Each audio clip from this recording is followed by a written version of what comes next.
네, 하나님 말씀 마가복음 15장입니다. 마가복음 15장 33절로 34절, 41절까지의 말씀입니다.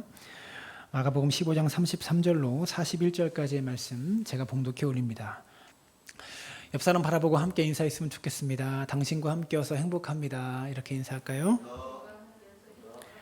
네, 함께여서 행복하고 함께여서 좋습니다. 여러분 요즘 인기 있는 드라마가 있죠. 뭐 보고 계세요, 드라마? 저는 금요일, 토요일마다 펜트하우스를 이렇게 보는데요. 여러분도 보시나요? 펜트하우스 드라마? 네, 저도 재밌게 보고 있는데 드라마의 내용이 진짜 막장 드라마죠. 화가 막 원도 그랬는데 투는 더 화가 나는 것 같아요. 그런데 그런 막장 드라마 중에 인기가 많죠. 근데 그 막장 드라마들에 나오는 그 내용들이 꼭 있다고 합니다. 빠지지 않는 내용들이 있는데 첫 번째가 기억상실증이래요. 주인공 이 기억상실증에 한번 걸려줘야 그래야 드라마가 성공한다는 거예요. 두 번째, 복수가 있어야 된대요. 주인공이 복수할 때 복수의 복수가 막 얽히고 막 그럴 때 시청률이 올라간다고 해요. 그리고 마지막 세 번째가 출생의 비밀 혹은 과거의 비밀이 밝혀졌을 때 그때가 드라마의 절정, 클라이막스라고 합니다. 출생의 비밀을 가지고 있다가 아니면 과거의 비밀을 가지고 있다가 그게 밝혀지는 순간 드라마가 절정으로 치닫는다고 하죠. 그래서 이 세 가지가 자꾸 반복해서 섞여 있는 게 그 막장 드라마의 필수 요소라고 하는 거죠.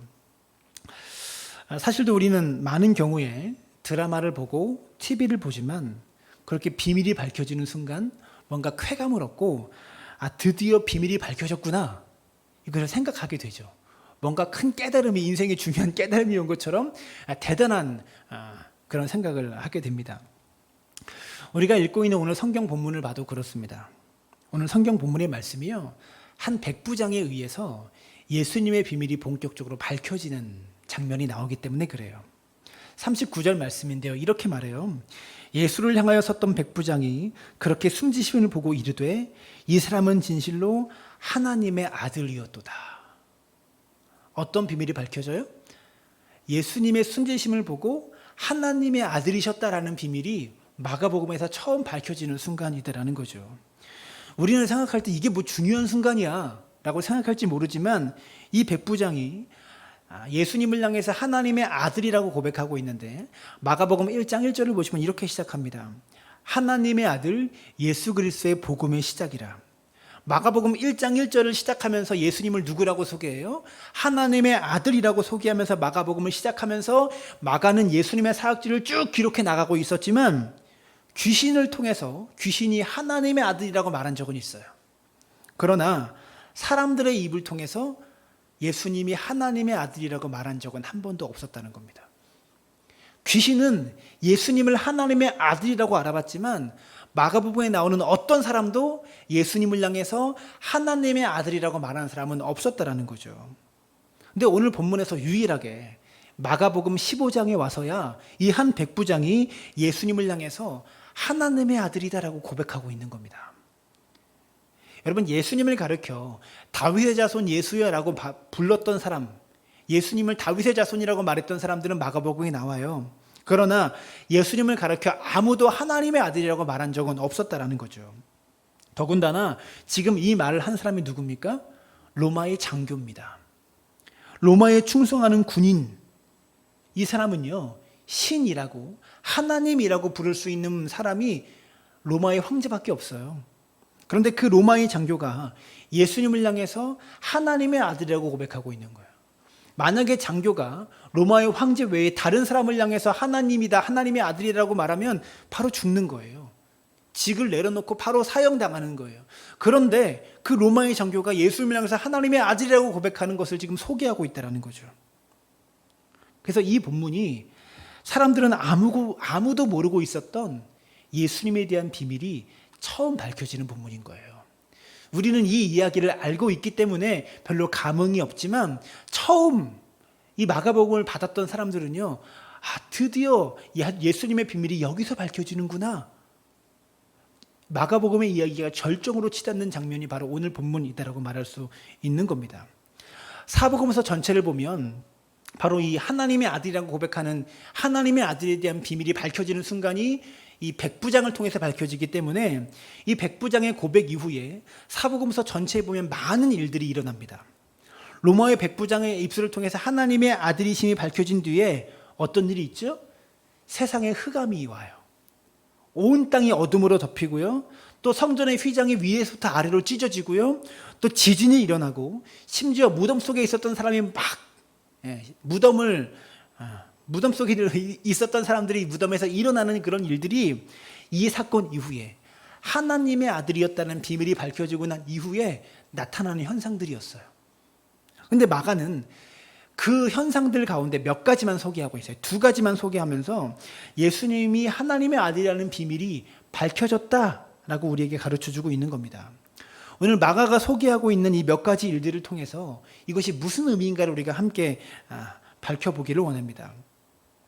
마가는 왜 오늘 본문을 통해서 예수님이 하나님의 아들이심이 밝혀지고 난 뒤에 많은 일들이, 많은 이적과 기적들이 일어났는데 왜 그 많은 사건들을 다 소개하지 않고 이 일만 소개하면서 하나님의 아들이라는 것을 밝히고 있을까요?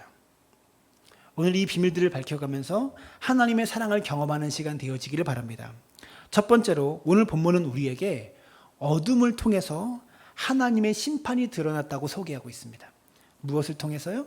어둠을 통해서. 33절 말씀을 보시면 이렇게 말합니다. 함께 읽었으면 좋겠어요. 제6시가 되매 온 땅에 어둠이 임하여 제9시까지 계속하더니. 뭐라고 말하죠? 계속하더니라고 말합니다. 성경에 기록된 시간을 우리 시간으로 바꾸려면 6시간을 더해야 돼요. 성경에 나오는 시간에. 본문은 6시에서 9시라고 했으니까 6시부터 9시까지라고 했으니까 6시에 6을 더하면 12시죠. 그리고 9시에 6을 더하면 15시죠. 그러면 낮 12시부터 오후 3시까지 어둠이 계속되었더라라고 말하고 있는 겁니다. 해가 준천에 떠 있는 이 대낮에 온 땅에 어둠이 임한 거예요. 12시부터 3시까지. 이게 말이 됩니까? 그러다 보니까 사람들이 이 어둠에 대해서 여러 가지 이야기들을 사람들이 합니다. 예를 들면 제일 쉬운 가설이 어떻게 3시간 동안 해가 준천에 떠 있는 3시간 동안 어둠이 임했을까? 어떻게 설명하냐면 제일 쉬운 가설이 일식이죠. 이 순간에 달이 태양을 가렸기 때문에 어둠이 임했다. 예수님께서 십자가에 죽으시는 그 순간에 바로 일식이 시작돼가지고 어둠이 임했다라고 주장하는 사람들이 있어요. 이 어둠에 대해서 그렇게 설명하는 사람들이 있고요. 또 어떤 사람은 사막에 검은 모래 폭풍이 일어나가지고 태양을 가렸다. 이렇게 말하는 분도 있습니다. 어떤 주장을 하든지 중요한 것은요, 예수님이 죽으실 때 온 땅에 어둠이 임했다는 사실은 분명한 것 같아요. 분명하다는 것이고요. 어떤 설명을 하든지 하나님의 초자연적인 간섭으로 인해서 흑암이 덮여버린 겁니다. 근데 문제는 뭐냐면 우리가 이렇게 해석해요. 온 땅에 어둠이 임했다, 흑암이 임했다. 그러니까 하나님께서 예수님께서 십자가에 달려 돌아가실 때 슬퍼가지고 하나님이 차마 보실 수 없어서 슬프셔가지고 어두워졌나 보다. 본문을 이렇게 이해하는 경향이 우리에게 있어요. 그런 해석도 틀렸다고 말할 수 없지만 마가복음 전체를 놓고 보면 아주 중요한 대목 하나를 놓치면서 해석하는 거예요. 그런 해석은. 마가복음에서 예수님의 고난에 대한 이야기가 끊임없이 등장하면서 마가는 예수님의 고난을 항상 어두울 때 진행되었다고 그렇게 이야기합니다.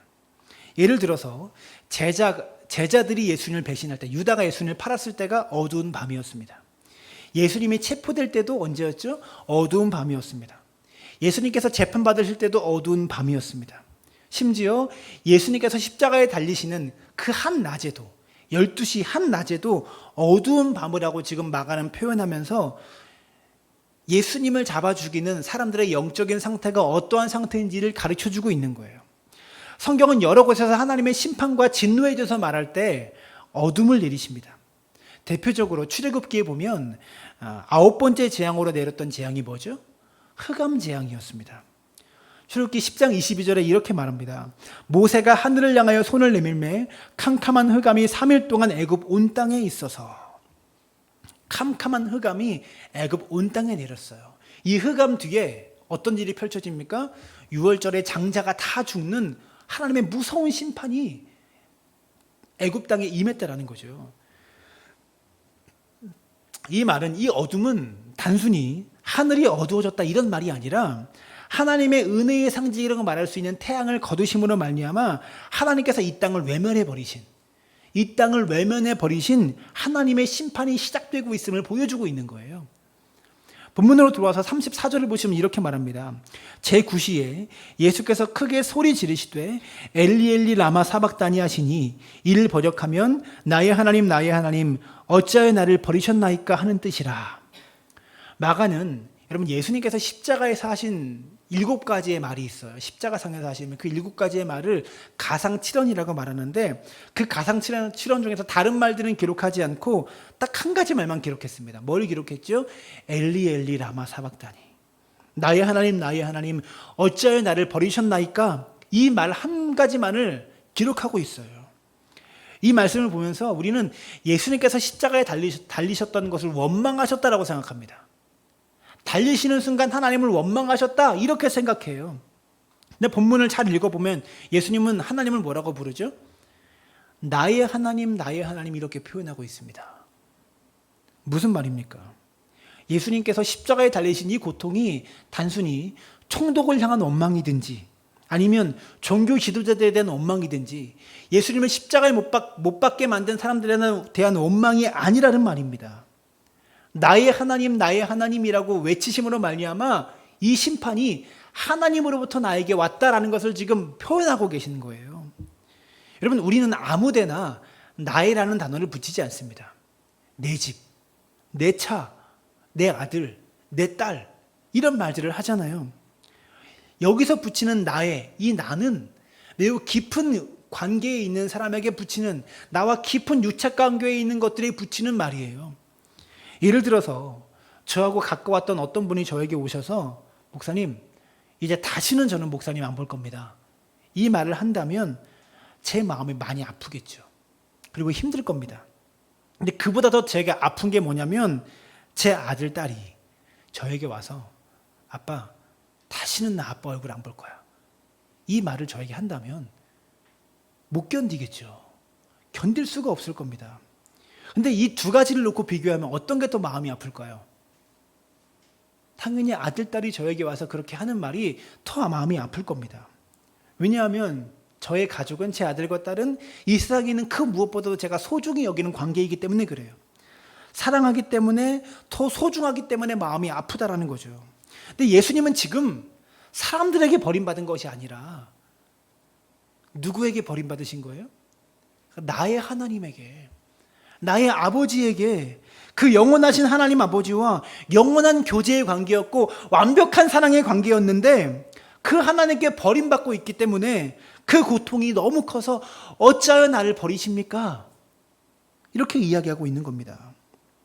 우리는 이런 질문이 생기죠. 도대체 예수님이 어떤 죄를 지었길래 이렇게까지 하나님으로부터 외면받고 심판받고 있는 것일까? 우리가 잘 아는 것처럼 예수님은 어떤 죄도 없으셨습니다. 빌라도가 끌고 가서 재판을 하는데도 아무런 죄를 찾지 못했습니다. 그래서 어떡합니까? 손을 씻잖아요. 이 사람의 재판과 나는 상관없다고 손을 씻을 정도였습니다. 아무런 죄목을 찾지 못했습니다. 근데 아무 죄 없는 예수님이 십자가에 달려 돌아가지고 계신 거죠. 그래서 지금 예수님은 모든 죄인들을 대표해서 모든 죄를 담당하여 우리가 과거에 지었던, 온 인류가 과거에 지었던 모든 죄와 현재에 짓고 있는 모든 죄와 앞으로 미래에 질 모든 죄를 다 담당하여 하나님의 심판을 받고 계시는 중이라는 거예요. 아무 죄가 없으시지만 하나님 앞에서 이 세상의 모든 죄를 짊어지고 가는 어린 양이기 때문에 하나님 앞에 가장 큰 죄인이 된 겁니다, 예수님이.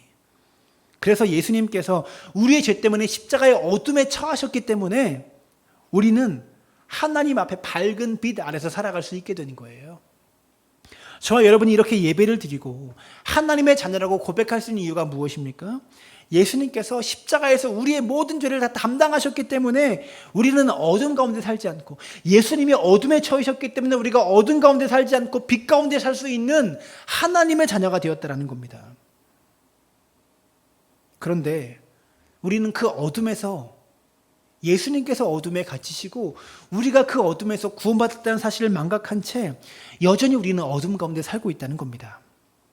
신앙생활이라고 하는 것이 그저 교회에 나와서 앉아서 예배 드리면서 입술로는 예수님 믿습니다라고 고백하면 그게 신앙생활을 하고 있는 것으로 착각하기 때문에 삶은 여전히 어두운 가운데 살면서도 괜찮게 살고 있는 것처럼, 잘 살고 있는 것처럼 생각하는 사람들이 많다라는 말이죠. 본회퍼는 이것을 값싼 은혜라고 표현했습니다. 값싼 은혜. 하나님은 값비싼 대가를 지불하셔서 어둠 가운데 있었던 우리를 예수님이 대신 어둠에 들어가시고 우리를 빛 가운데로 인도하셨는데, 그 값비싼 은혜를 받은 우리는 그저 밥 한 끼 누가 대신 내준 것 정도로, 커피값 예수님이 대신 지불해 준 것 정도로 예수님의 희생을 그렇게 그 수준으로 생각하면서 그냥 값싼 은혜로 신앙생활을 하고 있다는 말입니다. 진짜 은혜가 귀한 줄 안다면, 진짜 하나님의 사랑이 예수님이 나를 위해 어둠에 들어가셨다는 사실을 내가 깨닫는다면 우리는 이렇게 살 수 없는 거예요.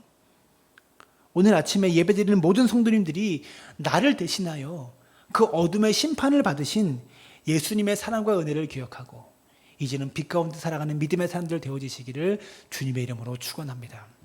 두 번째로 본문은 우리에게 성전의 휘장이 찢어짐을 통해서 하나님의 사랑이 드러났다고 소개하고 있습니다. 성전의 휘장이 찢겨지는 것을 통해서 하나님의 사랑을 우리에게 보여주고 계시다라는 거예요. 오늘 우리는 예수님께서 십자가에서 죽으셨다라는 사실을 알고 있으니까 본문을 읽을 때 그냥 그러려니 하고 읽습니다. 근데 실제로 당시 상황을 생각해 보면 사람들은요, 예수님께서 십자가에 못 박혀 죽을 것이다라고 생각하지 않았습니다. 그러지 않았어요. 오히려 예수님께서 십자가 위에서 능력을 행할 것으로 생각했기 때문에 계속해서 예수님을 조롱하면 뭐라고 말합니까? 내려와라라고 말합니다. 당신 하나님의 아들이잖아. 내려와. 당신 메시아잖아. 내려와. 이렇게 조롱해요. 그래서 이런 말씀이 이어지는 겁니다. 35절을 보십시오. 곁에 섰던 자 중 어떤 이들은 듣고 이르되 보라 엘리야를 부른다 하고, 34절에서 예수님 뭐라고 외쳤죠? 엘리 엘리 라마 사박다니라고 외치니까 사람들이 그것을 오해해서 엘리 엘리라는 말이 들어가니까 십자가 위에 지금 매달려 있는 상태잖아요. 그래서 밑에서 사람들이 예수님이 엘리야를 부르는구나 이렇게 생각했다는 말입니다.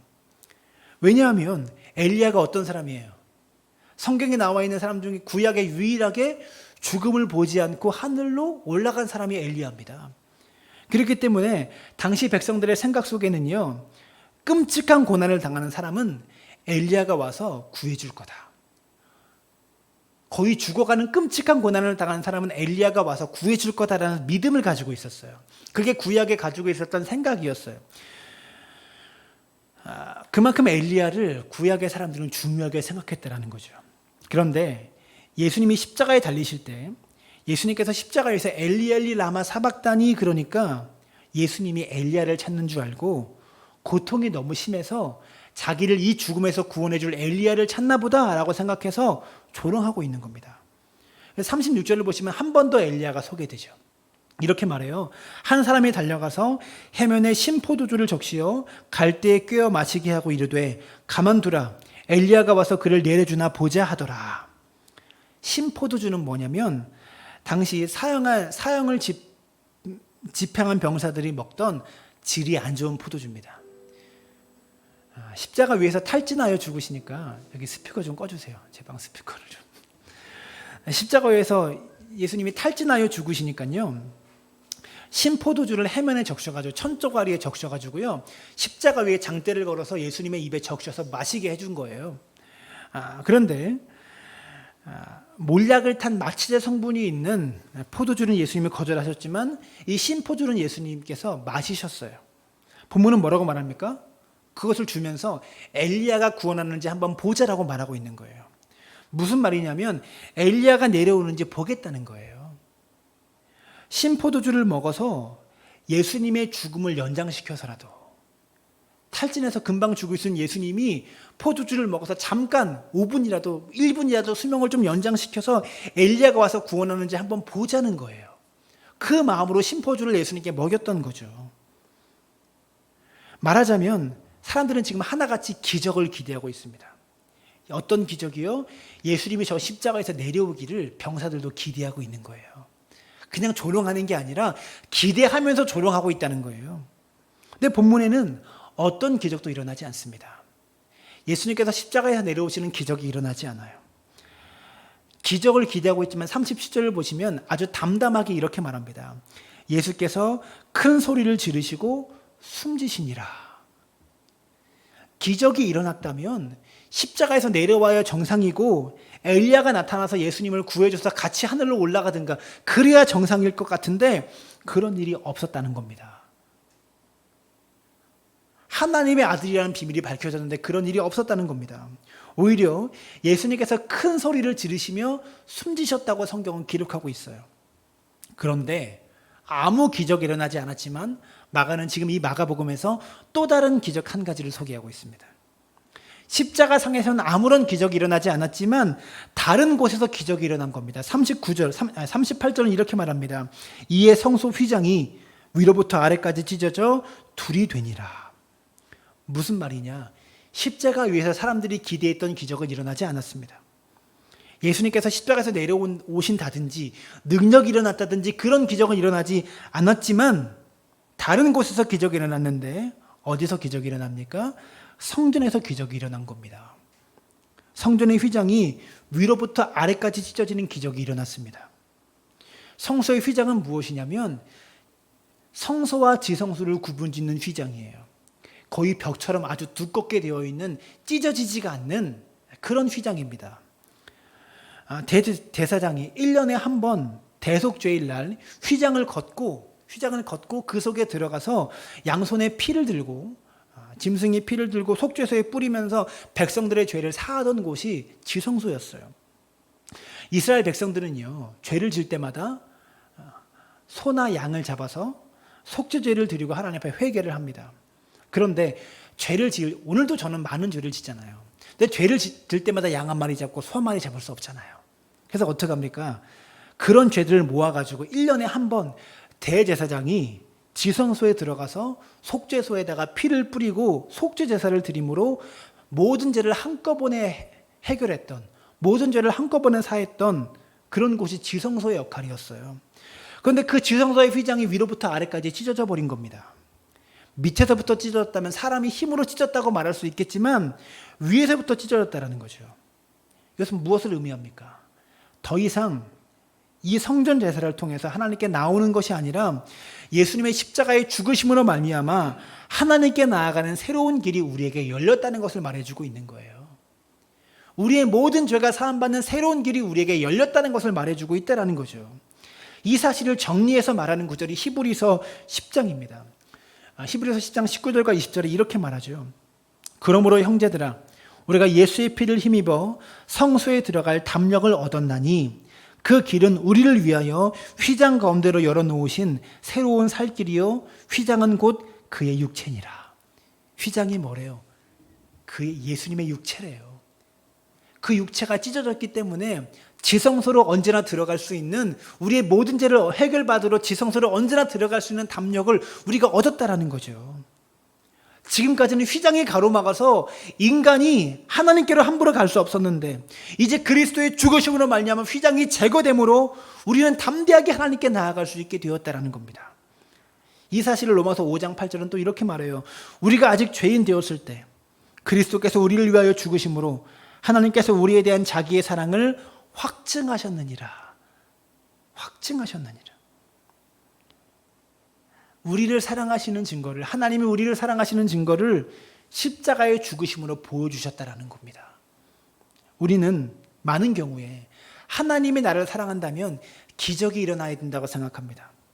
마치 십자가에서 내려와라라고 말하는 그렇게 조롱하는 사람들처럼 기적이 일어나서 엘리야가 구원해 주든지 이 고난에서 이 죽음에서 건져주든지 그래야, 그런 기적이 나타나야 하나님의 나를 사랑하시는 증거가 나타났다고 생각합니다. 그러나 성경은 그것을 사랑이라고 말하지 않습니다. 성경은 무엇을 사랑이라고 말합니까? 하나밖에 없는 하나님의 아들이 십자가에서 죽은 것이 저와 여러분을 향한 사랑의 증거다라고 가르쳐주고 있어요. 사랑하는 여러분, 오늘 아침에 예배드리는 모든 성도님들이 기적을 기대하거나 기적으로 하나님 나를 사랑하신다는 증거를 보여주세요. 어떤 사업이 대박이 남으로 나를 사랑하는 증거를 보여주세요. 병이 고침받음으로 사랑하는 증거를 보여주세요라고 말하는 것이 아니라 십자가상에서 나를 위해서 죽으신 그 예수 그리스도를 마주함으로 그분을 바라봄으로 나를 향한 하나님의 사랑의 증거를 경험할 수 있는 믿음의 사람들 되어지시기를 주님의 이름으로 축원합니다. 마지막 세 번째로 오늘 본문에서 백부장의 고백을 통해서 하나님의 사랑이 드러났다고 마가는 소개하고 있어요. 위에서부터 아래로 찢어진 이 휘장의 의미를 바르게 깨달은 한 사람을 우리에게 소개하는데요. 바로 백부장입니다.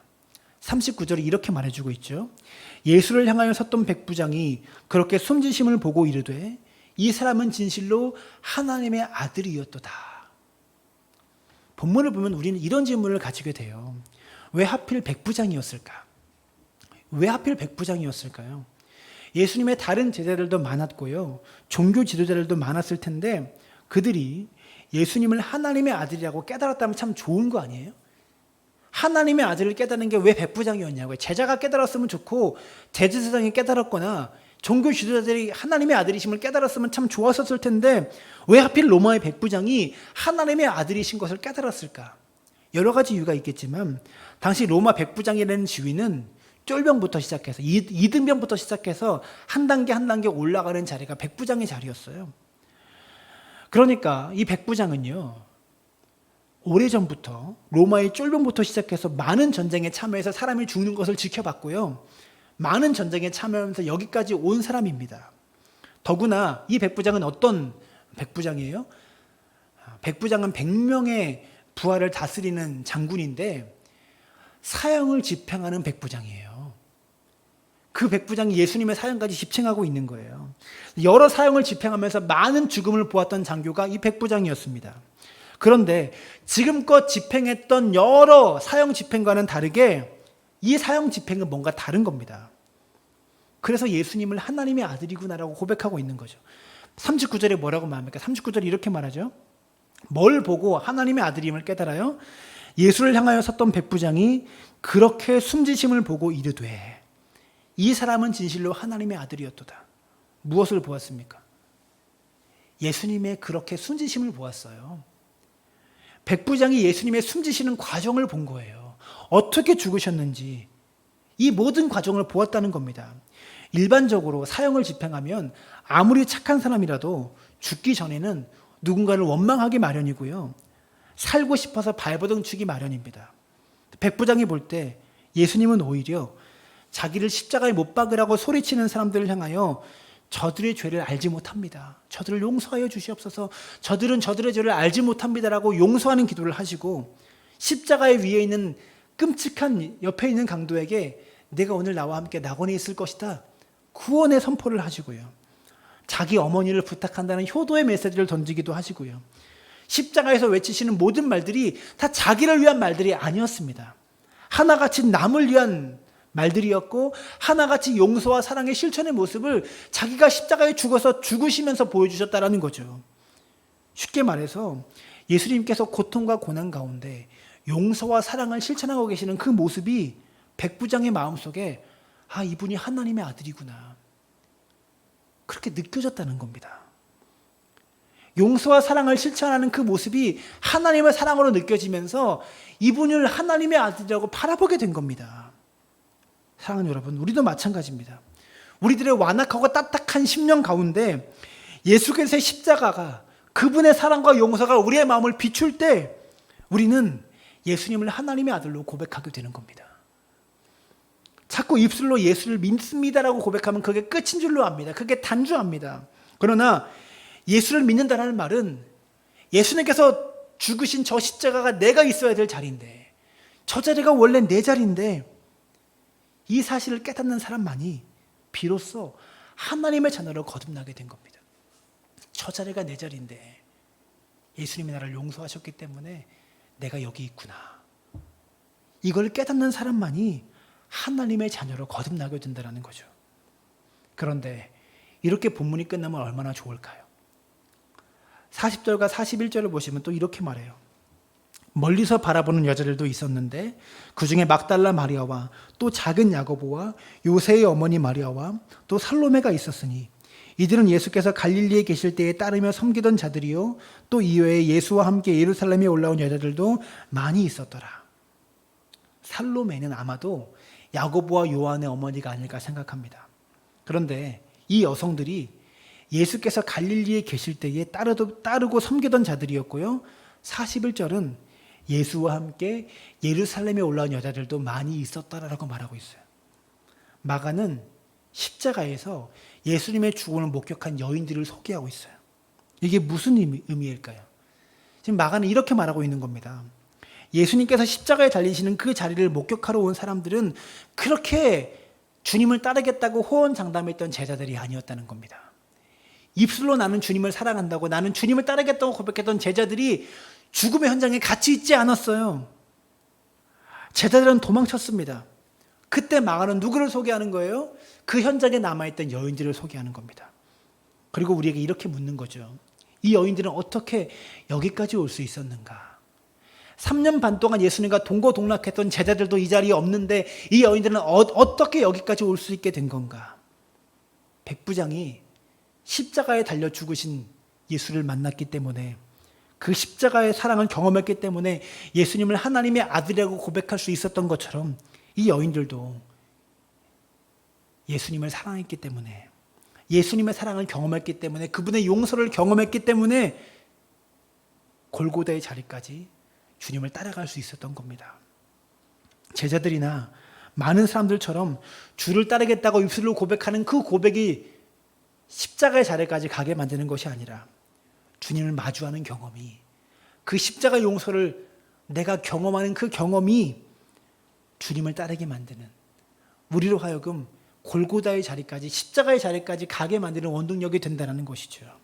사랑하는 여러분, 우리 사랑나무교회 모든 성도님들이 이 백부장처럼 하나님의 아들이신 예수 그리스도를 깨닫고 이 여인들처럼 십자가의 자리까지 주님과 함께 동행할 수 있는 믿음의 사람들 되어지시기를 주님의 이름으로 축원합니다.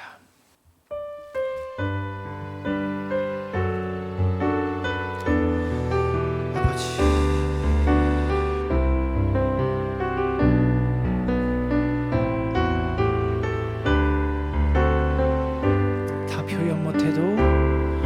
다 표현 못해도 나 표현하리라. 다 고백 못해도 나 고백하리라. 다 알 수 없어도 나 알아가리라. 다 닮지 못해도 나 닮아가리라. 다 표현 못해도 표현 못해도 나 표현하리라. 다 고백 못해도 나 고백하리라. 다 알 수 없어도 나 알아가리라. 다 닮지 못해도 나 닮아가리라. 그 사랑 얼마나 아름다운지, 그 사랑 얼마나 날 부유케 하는지, 그 사랑 얼마나 크고 놀라운지를, 그 사랑 얼마나 나를 감격하게 하는, 그 사랑 얼마나, 그 사랑 얼마나 아름다운지, 그 사랑 얼마나 날 부유케 하는지, 그 사랑 얼마나 크고 놀라운지를, 그 사랑 얼마나 나를 감격하게 하는지. 함께 기도했으면 좋겠습니다. 사랑하는 여러분, 우리는 정말 예수님의 사랑을 알고 있습니까? 그 십자가의 사랑과 희생을 알고 있습니까? 그저 입술로 주님을 믿습니다, 주님을 따릅니다라고 고백하는 입술의 고백이 아닙니까? 입술의 고백이 십자가의 자리까지 가지 못하게 합니다. 정말로 십자가의 자리에 동참했던 사람은, 그 십자가의 자리에서 하나님의 아들을 깨달은 사람은 백부장이었습니다. 그 십자가를 목격한 사람, 그 십자가를 마주한 사람, 그리고 여인들이었습니다. 예수님의 사랑을 알았기 때문에, 깨달았기 때문에 그 십자가의 자리까지 갈 수 있었다는 것이죠. 사랑하는 여러분, 우리가 늘 성공의 자리만 쫓아가지 않았으면 좋겠습니다. 주와 함께 고난받는 자리, 주와 함께 고통당하는 자리, 그 십자가의 자리까지 나아갈 수 있는 참된 성도 되었으면 좋겠습니다. 함께 기도할 때 하나님, 우리로 하여금 십자가의 의미를 바로 깨달아 그 골고다까지 함께 동행할 수 있는 믿음의 사람 되도록 주님 우리를 붙잡아 주시고 함께 해달라고 함께 기도하며 나아갑니다. 살아계신 아버지 하나님, 우리의 심령 가운데 함께하여 주시고 역사하여 주시기를 소망하며 원합니다. 하나님, 나를 위해 죽으신 그 십자가의 사랑을 우리가 바로 알기를 원합니다. 바르게 깨닫기를 소망하며 원합니다. 하나님을 형식적으로 믿습니다라고 고백하는 하나님, 제자와 같은 신앙이 아니라 그 십자가의 자리까지 주님과 함께 동행하는 여인들처럼 그 십자가를